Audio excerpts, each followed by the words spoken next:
Um ataque brutal, o mais letal em solo russo nas duas últimas décadas, trouxe de volta ao noticiário um nome bastante conhecido, o Estado Islâmico.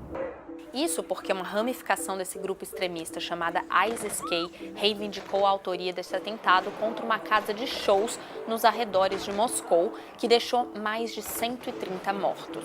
Мы знаем, что преступление совершено руками радикальных исламистов, с идеологией которых сам исламский мир борется веками. Esse ataque colocou na berlinda os poderosos serviços de inteligência e segurança da Rússia e volta a levantar a pergunta: qual é a ameaça global representada pelo Estado Islâmico? Eu sou a Laís Alegrete, da BBC News Brasil, e nesse vídeo eu vou explicar o que é o ISIS-K, por que a Rússia é um alvo do grupo e qual o momento atual vivido por essas organizações radicais islâmicas. Começo recapitulando o ataque na Rússia de 22 de março. Homens armados invadiram a casa de espetáculos Crocus, nos arredores de Moscou, que recebia um público de 6.000 pessoas para um show. Os homens invadiram o local, dispararam indiscriminadamente contra a multidão e incendiaram a casa. Among the dead, 3 children. The country is in mourning and in shock. Inside the venue this morning, a complex rescue operation was still underway. Such was the damage, they're having to cut through debris to try to gain access to the music hall itself, where it's feared that more bodies could be found. A Rússia não viu um ataque dessa magnitude desde 2004, quando rebeldes chechenos tomaram reféns em uma escola em Beslan e se enfrentaram com as tropas de segurança em uma ação que causou 330 mortes. 14 horas depois do início do ataque a Crocus, o FSB, Serviço de Segurança Russo, anunciou a prisão de 11 suspeitos, inclusive 4 que supostamente teriam confessado terem realizado o massacre. Os 4 cidadãos do Tajiquistão foram indiciados por terrorismo e levados a uma audiência judicial. Eles apresentavam sinais de tortura, o que levou a questionamentos quanto à veracidade das confissões. Eu já vou voltar a discutir como a Rússia está tratando o episódio, mas antes vamos ao Estado Islâmico. Esse grupo extremista, que já chegou a controlar uma parte significativa do Iraque e da Síria, anunciou no Telegram que é o responsável pelo ataque na Rússia, sem dar muitos detalhes. A ação foi atribuída a uma ramificação chamada ISIS-K, ou Estado Islâmico Khorasan, que usa o nome de um califado islâmico histórico que existiu na região do Afeganistão, Irã, Paquistão e Ásia Central. Esses países são a principal área de atuação do ISIS-K, hoje um dos subgrupos mais perigosos e ativos do Estado Islâmico. O ISIS-K é responsável, por exemplo, por um atentado à bomba que matou 170 afegãos e 13 americanos no aeroporto de Cabul em 2021. Naquele momento, centenas de pessoas tentavam escapar do Afeganistão depois de o Talibã retomar o poder no país. No ano seguinte, o subgrupo atacou a embaixada russa, também em Cabul, matando ao menos 6 pessoas. Desde então, o ISIS-K atacou civis indiscriminadamente pela região, em lugares como maternidade e pontos de ônibus. Um dos ataques mais recentes, em janeiro de 2024, foi contra um santuário em Kerman, no Irã, matando quase 100 pessoas. Junto com o que sobrou do Estado Islâmico, o ISIS-K defende a criação de um califado islâmico pan-nacional, regido por uma interpretação ultra-radical da Sharia, a lei islâmica. O grupo tem divergências ideológicas com o Talibã e, por isso, atua como uma insurgência ao governo central afegão. Mas por que o grupo ataca a Rússia? Frank Gardner, jornalista especialista em segurança da BBC, explica que o ISIS-K, assim como o Estado Islâmico, considera a maior parte do mundo seu inimigo. Isso inclui Estados Unidos, Europa, Israel e comunidades judaicas, cristãos e até muçulmanos xiitas. Lembrando que o grupo é do ramo sunita do Islã e justifica seus ataques brutais a partir de uma interpretação extrema de textos islâmicos. E no topo dessa lista de inimigos está a Rússia, principalmente por causa dos conflitos na Chechênia nos anos 1990 e 2000, quando as tropas russas devastaram a capital Grozny. A Chechênia é uma república autônoma russa que abriga um movimento separatista e também grupos jihadistas islâmicos, incluindo alguns alinhados ao Estado Islâmico.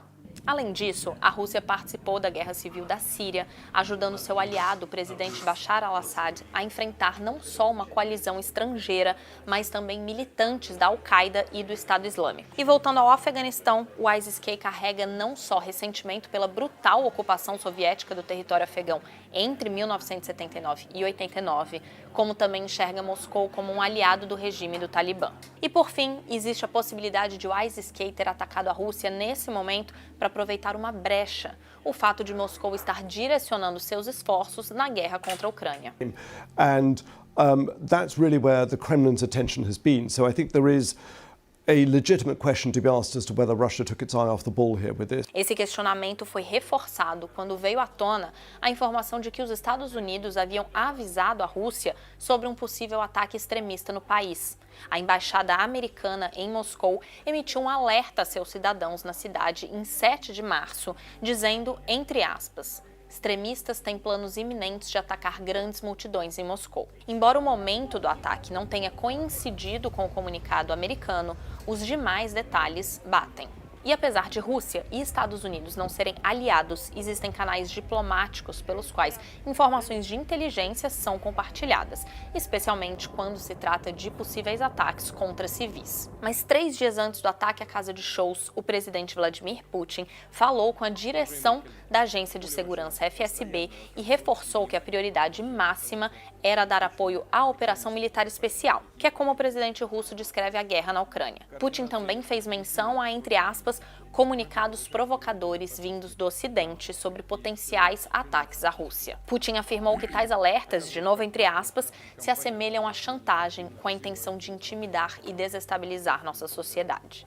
Isso sugere que, diante da desconfiança entre Estados Unidos e Rússia, Moscou pode ter escolhido não dar ouvidos aos alertas e tratá-los como parte de uma tentativa de enfraquecer a Rússia em meio ao conflito na Ucrânia. Agora, Putin tem falado em possíveis elos dos extremistas com a Ucrânia, argumentando que eles pretendiam fugir em direção à fronteira ucraniana.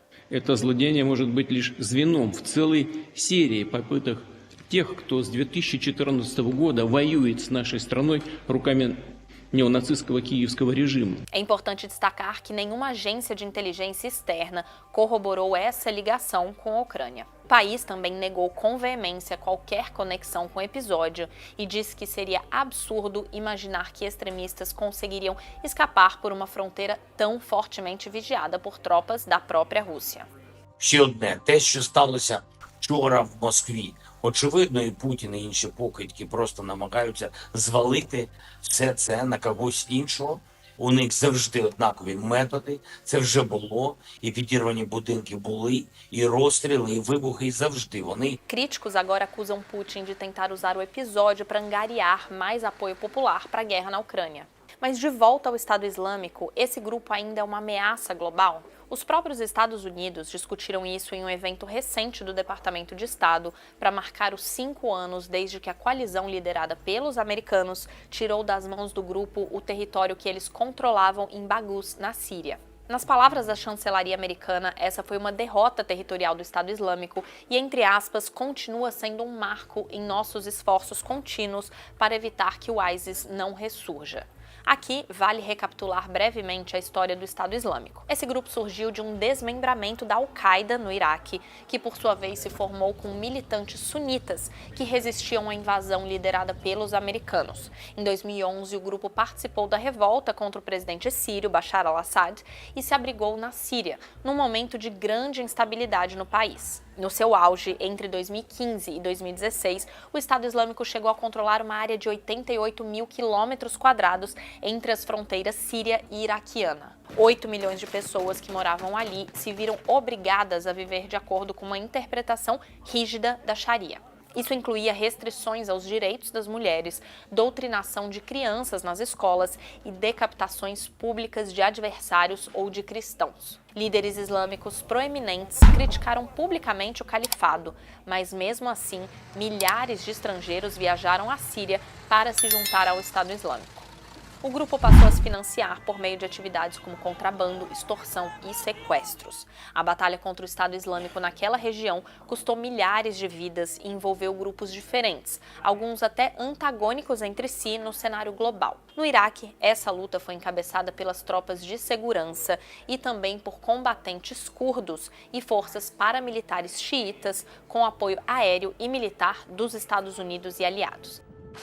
Na Síria, as tropas de Bashar al-Assad também enfrentaram o Estado Islâmico com a ajuda da Rússia e de milícias apoiadas pelo Irã. Em 2019, os Estados Unidos anunciaram que o país, junto com seus aliados, haviam recuperado os últimos territórios fronteiriços controlados pelos radicais islâmicos. Mas isso, é claro, não significou o fim do Estado Islâmico. Ian J. McCarry, especialista em contra-terrorismo do Departamento de Estado americano, afirmou recentemente em um evento que, entre aspas, continuamos a ver uma ameaça real no Iraque e na Síria, e a emergência de afiliadas do grupo como o ISIS-Khorasan no Afeganistão, que representa uma clara ameaça externa. Na África subsaariana surgiram diversas ramificações do ISIS. McCarry disse que a ameaça representada pelo Estado Islâmico é hoje mais difusa, principalmente em países como Mali, Chad e República Democrática do Congo. Nesses países, o grupo extremista disputa espaço com as tropas oficiais, mas também com grupos mercenários como o russo Wagner, e realizam atentados contra civis e contra a infraestrutura local, se aproveitando de governos muitas vezes frágeis. Nas palavras de McCarry, a segurança na região do Sahel e em outras partes da África deteriorou significativamente nas últimas décadas. A África é hoje a localização de quase metade das mortes causadas pelo terrorismo global. Aproximadamente 60% da propaganda do ISIS vem da África subsaariana. E o ISIS-K, como mostra o episódio na Rússia, também continua causando grande preocupação. Em março, o general Michael Kurilla, chefe do Comando Central dos Estados Unidos, afirmou ao Congresso americano que o ISIS-K está rapidamente desenvolvendo a habilidade de atacar alvos na Ásia e na Europa. Nas palavras dele, a ausência de pressão contínua sobre esse grupo no Afeganistão permitiu ao ISIS-K se regenerar e fortalecer suas redes, criando múltiplas células que podem dirigir, permitir e inspirar ataques. A gente vai seguir acompanhando esse assunto. Siga a nossa cobertura do noticiário internacional no YouTube e nas redes sociais em bbcbrasil.com. Obrigada e até a próxima!